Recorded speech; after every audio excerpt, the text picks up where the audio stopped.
Nice of you to drop in.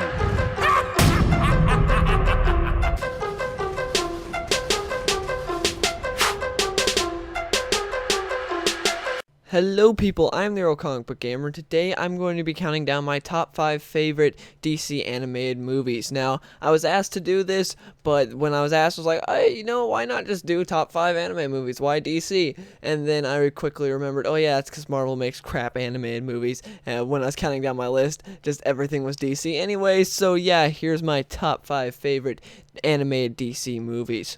Number 5 is Assault on Arkham. This was a pretty cool movie. I really enjoyed it. I liked the tactical element to it. I really enjoyed seeing all the different characters come together in the squad and have to work together and go through Arkham, and the Joker was just awesome in it. Troy Baker did a good job, even though, obviously it wasn't Mark Hamill. He still did a good job. And there were definitely some great quotable Joker lines in that movie, and it was very violent as well, just like a majority of the modern day DC movies. I really liked this movie more than I thought I would when I first saw it. My only real complaint about it was Harley's voice actress was on and off. Like, sometimes okay, she sounds like Harley, then other times what is that? She sounds terrible. That was my only real complaint with it. Besides that, I really enjoyed it. It was cool seeing them go around Arkham and do their thing and become the Suicide Squad. And of course, it took place in the Arkhamverse, so it made it that much cooler. And yeah, I just really enjoyed the movie. Number 4 is Batman and Mr. Freeze Sub-Zero. Now, I've been going between this and Batman Mask of the Phantasm for quite a while. I've been thinking, which one do I like better? And to be honest, it's been years since I've seen either of them, but I do remember having more fun with Sub-Zero. And part of that is because Sub-Zero incorporates the Bat family more. I love seeing Dick, Barbara, and Bruce all working together, and that was really cool. I like that element to it, as well as the fact that Mr. Freeze, to me, made a better villain than the Phantasm herself. I just loved Mr. Freeze because in the comics, we hardly ever get storylines with Mr. Freeze, so Batman the Animated Series nailed his character and really sort of redefined him and made him awesome again, and that was really cool. So to get a whole movie about Mr. Freeze was great, and I just love Mr. Freeze. He's one of my favorite villains, and he's so likable. You don't want this guy to lose to Batman because you see he's struggling with everything that's happened with his wife, and it's just oh, come on, Batman. You just gotta find some solution for this guy. It makes you feel sorry for the villain. Mr. Freeze is awesome, and again, I love the element of the Bat family because more Dick Grayson is always a good thing. So yeah, that's why Batman and Mr. Freeze Sub-Zero is at number 4.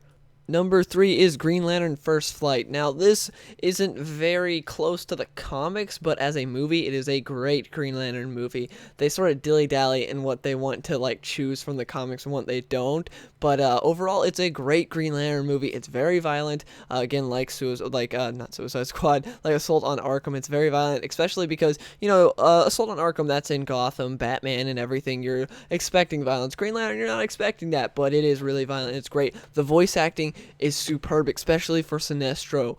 Oh my gosh, Sinestro's voice actor in this is absolutely perfect. He was great, and just the whole movie, the animation was astounding, and so was all the characters, how they work together and stuff, and seeing Hal become the greatest Green Lantern. I love that. It was the Green Lantern movie we deserved and we should have gotten as the live action movie, but sadly we didn't.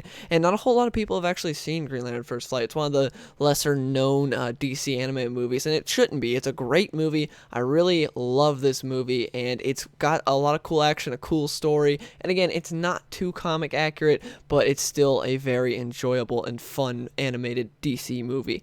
Number 2 is All-Star Superman. I think All-Star Superman does a great job at adapting the comic while at the same time cutting the fat, because you can't adapt a 350-page comic to an hour-and-a-half movie. Obviously, that can't be done, but a lot of these comic book animated movies, they'll take the comic and they'll cut out the fat, but then they'll add stuff in there, and it makes no sense. It's you're not saving time if you're cutting something out just to add something else back in there.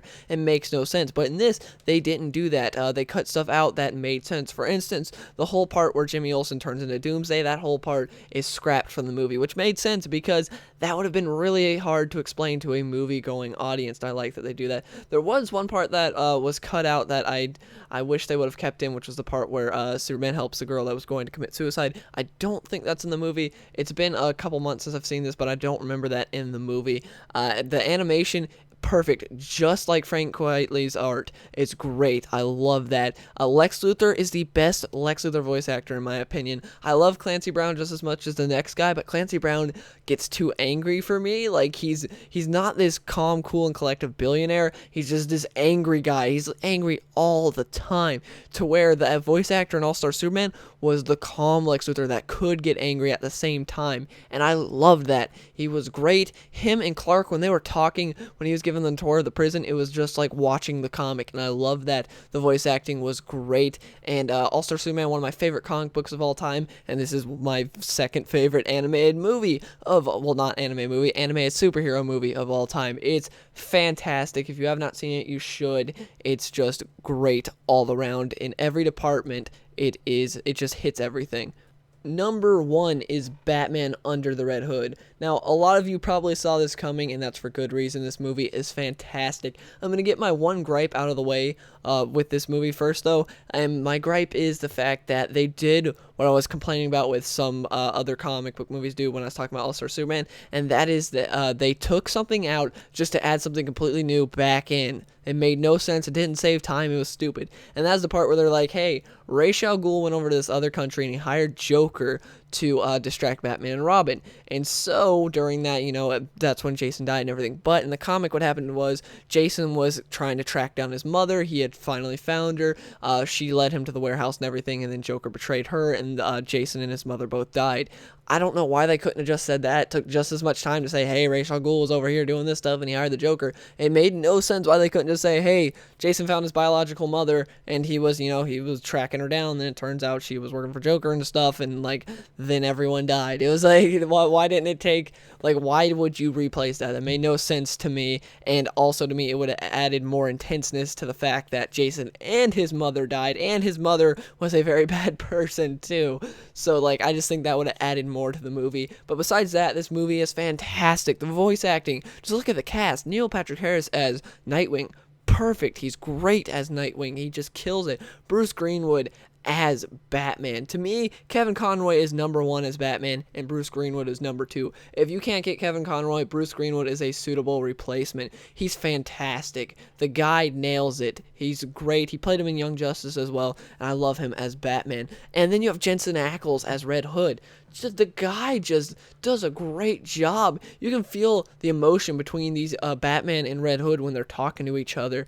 It's just, oh my gosh, it's so good. And then the fact that you got this great animation that makes the action so much better and smoother. And the voice actor for Black Mask is great. He's crazy. I love it. And they even ripped a bunch of dialogue straight from the comic, which was great, especially at the end there. I love that. That ending dialogue between Batman and Red Hood is just so fantastic. I love it. It gets to me every time. Just it hits you right in the feels. I don't say that generally because I think it's a stupid term, but I'll say it here because when Batman Red Hood, oh my gosh, it's great. Unlike, spoiler alert for Arkham Knight, if you haven't played it for some reason, at the end of Arkham Knight, how Red Hood came off as just a whiny brat, and this, it seemed like he had valid reasons, and him and Batman just had this big, intense moment, unlike in Arkham Knight, to where it was just like a whiny brat complaining to Batman, and this just nailed it. I loved it, and the movie, I just have so much fun watching it. I can watch it over and over and over and over again,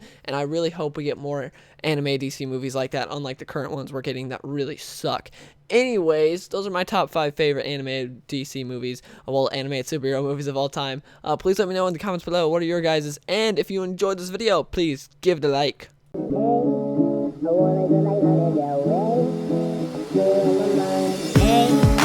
wanna go like Lana Del Rey. I see her in my mind. Hey, I wanna go like Lana Del Rey. I see her in my mind.